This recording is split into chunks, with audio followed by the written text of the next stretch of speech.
All electrical work must be done by a qualified electrician. If you are having frequent hold-down home proximity faults, it may be caused by a calibration set point has been set to tight. To make sure it is correct, place the saw in the manual mode. Then raise the hold-downs up so a 2x4 will fit underneath the hold-down without touching the hold-downs.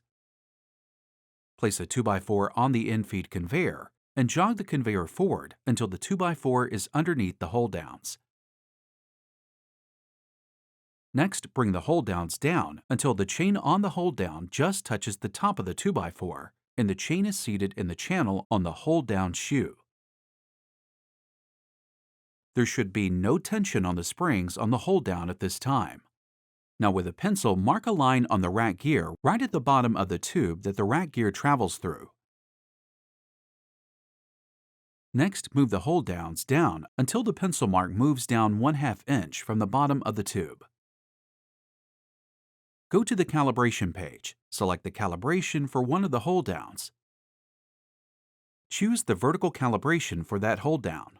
Touch Set. When the box appears, touch number 4 for a 2x4. Then touch OK.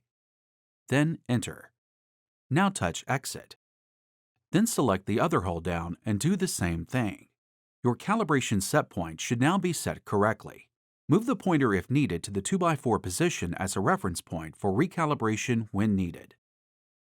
If this did not fix the problem, call the MiTek Customer Service Department at 1-800-523-3380.